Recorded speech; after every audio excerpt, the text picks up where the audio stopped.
Welcome to the SmartKeys podcast. It's fantastic to have you with us for another deep dive. So today we are tackling a subject that really forces us to rethink a fundamental part of the business life cycle. For decades there was this very specific, almost mafia-like mentality in the corporate world when someone decided to leave. Oh, absolutely. It was the kiss of death. Yeah. You hand in your resignation, you turn in your badge and your laptop, Yeah. and suddenly you are persona non grata. Yeah. You're dead to us. Exactly. It was seen as a betrayal, wasn't it? If you aren't with us, you're against us. Maybe, if you were lucky, you got a polite goodbye cake in the break room, probably store-bought, a little stale. Right. But strategically, you were a write-off, a loss, a closed chapter. That was the standard operating procedure for a long, long time. But today, we're diving into a concept that completely flips that script. We're looking at why the smartest, most forward-thinking companies are not only celebrating when people leave, but they're actually spending significant budget, real money, and resources to keep those people close. We're talking about corporate alumni networks. That's the one. And frankly, this could not be more timely. I mean, if you look at the business landscape right now, and the source material implies we're looking at this through, say, a 2026 lens, the whole concept of the lifer is effectively extinct. It really is. The idea that you graduate, join a company, and get a gold watch 40 years later. A relic of a different century. Totally. Talent today is fluid. People are pivoting to the gig economy, they're freelancing, they're hopping between competitors to chase new skills or better pay. So the companies that are winning aren't the ones trying to, lock the doors. They're the ones building a revolving door that actually works in their favor. I love that image, a revolving door that generates value. So our mission for this deep dive is to figure out the mechanics of that. How do you turn someone walking out your door into a source of revenue, referrals, and even talent? And to guide us, we're breaking down a fascinating article by Felix Römer titled Corporate Alumni Networks, Leveraging Ex-Employees for Business Growth. It's a really solid piece because it moves past the whole feel-good aspect of, let's all stay friends. Right. And gets right into the hard ROI. The business case. Well, let's start exactly there. Let's talk ROI, because I can just hear the skeptics. I'm picturing a CFO, arms crossed, asking, why should I spend actual resources on people who don't even work here anymore? It feels so counterintuitive. On the surface, sure. Why invest in someone who isn't clocking in? But Römer's analysis breaks this down into three very hard-nosed strategic pillars. It's not about charity. It's about talent acquisition, business development, and brand advocacy. Okay, let's parse those out, because each one holds a lot of weight. Talent acquisition, that implies rehiring, right? Getting the band back together? Correct. In HR, we call this the Boomerang Hire.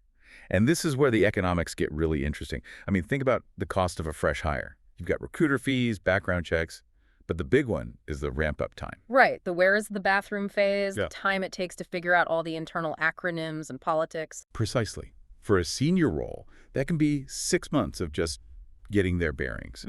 But a Boomerang employee, an alum, They already have the institutional memory. they know the culture, they know the systems, you plug them in, and they work. That makes sense intuitively, but do we have numbers on this? Is it actually happening at scale? We do. The source material highlights a really heavy-hitting statistic from EY Ernst & Young. They report that roughly 15% of their external hires come directly from their alumni network. 15%. 1-5.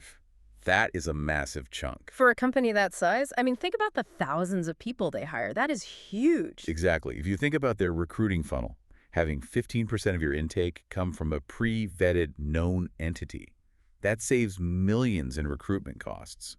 It proves this isn't a social club.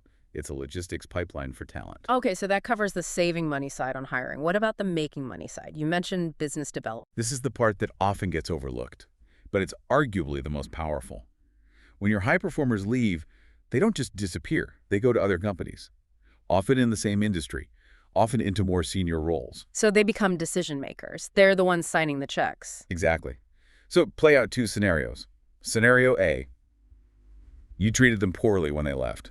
Now they're the VP at a potential client.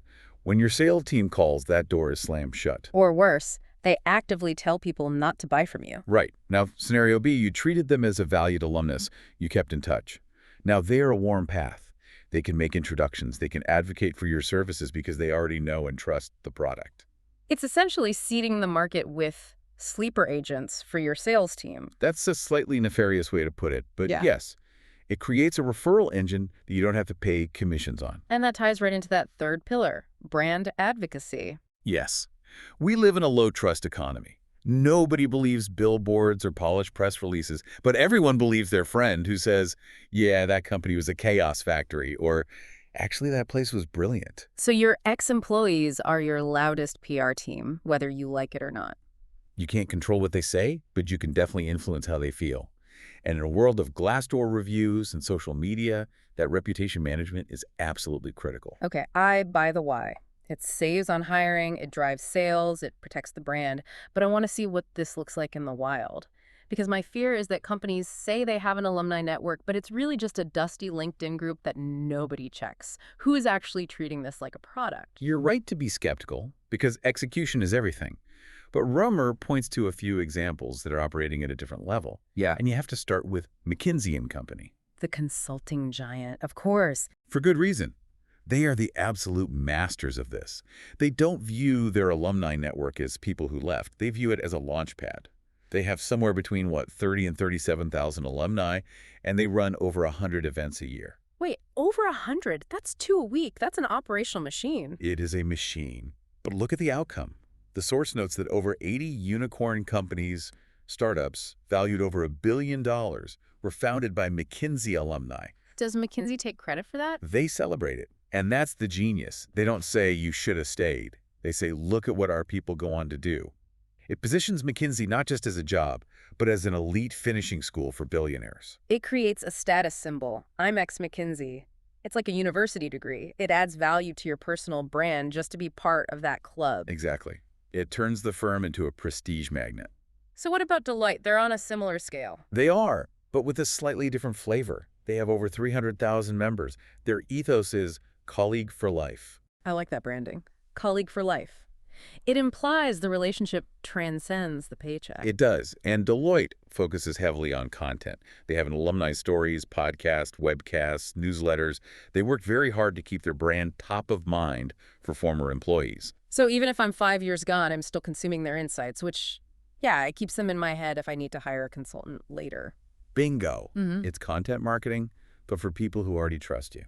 Now, if we pivot to tech, the article mentions Microsoft. They seem to be doing something very interesting, more on the practical side of things. Yes, Microsoft has really leaned into the utility of their network. They have Alum Connect, about 290,000 members, but the hook is the Startup Founders Hub. I saw this. They offer actual perks, right? Significant ones. If you're a Microsoft alum starting a business, they give you software discounts, hardware discounts, access to learning. See, that's so clever, because if I leave Microsoft to build a startup, I have to choose a tech stack, AWS, Google Cloud, or Azure. And if your old employer gives you a massive discount to stay in their ecosystem, I'm staying in the ecosystem.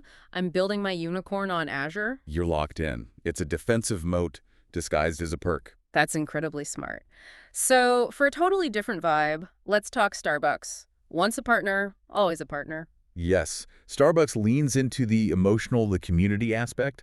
They allow former employees to nominate local nonprofits for corporate grants. So wait, if I used to be a barista and now I run a local dog shelter, I can get Starbucks to help fund it. You can facilitate it, yes. Sure. The source says this has resulted in over $255,000 going to local nonprofits. That's fascinating. It doesn't sell more coffee directly, but it builds that brand advocacy we talked about. He keeps that emotional tie strong. It makes you proud to say, I used to wear the green apron. One more example that I found really distinct was Oogler, the Google alumni group. But it's different, right? Google didn't actually start it. Correct. And that's a crucial lesson. It was founded by an ex-employee, Chris Fong. It's independent. Google supports it now, but it grew organically. And because of that, it's all about startups and venture capital. The Silicon Valley engine room. Yeah. The source notes, over 50 alumni-founded companies from this group have been acquired. It's an ecosystem of investors and founders who all speak the same Google language. It shows that sometimes the most powerful network is the one the employees build themselves. The company just has to be smart enough not to shut it down. Or smart enough to support it without trying to control it too tightly. Okay, so we've looked at the giants, but let's bring this down to earth. I'm listening. I run a mid-sized company. I can't just snap my fingers and have 300,000 members. If I want to build this, how do I actually do it? You need a blueprint. Yeah. You can't just throw up a portal and hope people log in. The field of dreams approach. If you build it, they will come. It absolutely fails here. Römer outlines 3 core pillars you need before you even launch. Okay, what's pillar one? Strategic purpose. You have to define the why. Is this for hiring? Is it for sales? If you don't know the goal, you can't measure success, and I promise you the CFO will cut your budget in a year. So, define the business case. Got it. Pillar two. Exclusive value, the what's in it for me question. You need to offer something I can't just get on LinkedIn. That could be the Microsoft-style discounts, exclusive job boards, or access to mentoring. It has to be valuable enough to warrant a login, not just company news about the new parking lot. Exactly. Yeah. And the third pillar is cross-functional support. This is where most programs die. They get stuck in a dark corner of HR. The someone else's problem department. Right. But to work, this needs marketing for branding. It needs sales involved to handle leads. It needs legal for data privacy. It has to be an organizational initiative. That makes sense. What about the actual technology? The article mentions some specific features that are non-negotiable. Yeah, we're past the era of email lists. The source is very clear. You need mobile access. People engage on their commute. If it's not an app, it doesn't exist. Fair. We live on our phones. You need job boards, live chat and topic groups, and importantly, automated alerts. Meaning the system pings them? Yes. If a job opens up that matches their profile, the system needs to be proactive. You can't rely on them remembering to check. You have to push the value to them. Low friction. I like it. Now, you mentioned engagement tactics earlier. The source talks about mentoring circles. I love that idea. It's powerful. Connecting the old guard alumni with current junior employees, it keeps that wisdom inside the building, even if the person isn't. And it gives the alumni a sense of purpose, a way to give back. Exactly. It feeds the ego in a healthy way. Okay, so we've built the platform, we have the strategy. Now the hard part. I have to go to the C-suite and prove this thing is working. How do we measure success? Because likes don't pay the bills. Vanity metrics are useless. Yeah. You're right. Römer is specific about the KPIs that matter. You track Boomerang hires, put a dollar figure on the recruitment savings. A number a CFO can understand. You track time to fill.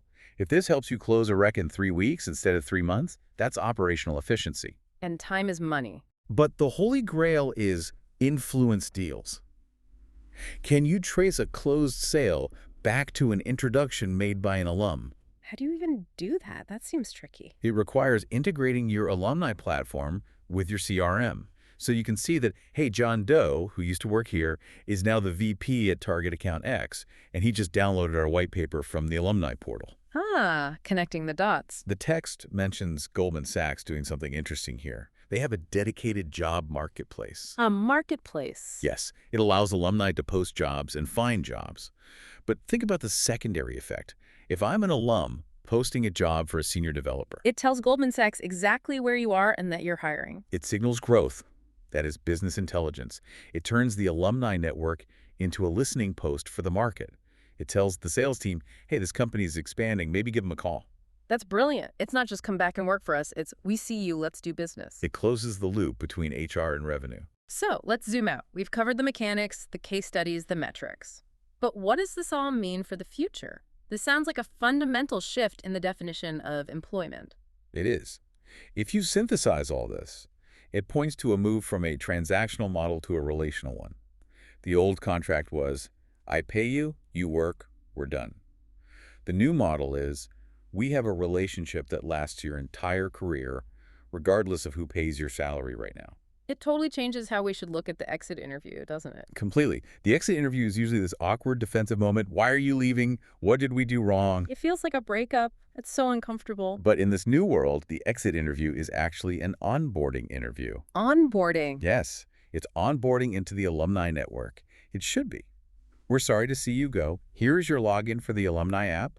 Stay close, look out for the invite to the summer party, and let us know if you need anything. That leaves such a different taste in your mouth. You walk out feeling supported, not shunned. It turns a negative retention moment into a positive brand moment. Before we wrap up, I want to leave the listener with one final thought, something that really stuck with me from this. Well, consider the math. We're in a gig economy. Tenure is shortening. People might have 10, 15 jobs in a career. If you project that forward for any successful company, your alumni population is eventually going to be significantly larger than your current headcount. Wow. Yeah, you might have 5,000 employees, but 20,000 alumni. Exactly. Yeah. That external network, that shadow workforce, is potentially more influential and powerful than the people sitting in your office today. The companies that realize that and treat that network as a competitive advantage, those are the ones that are going to win. That is a powerful thought. Your biggest workforce might not actually work for you. Precisely. They're out there waiting to be activated.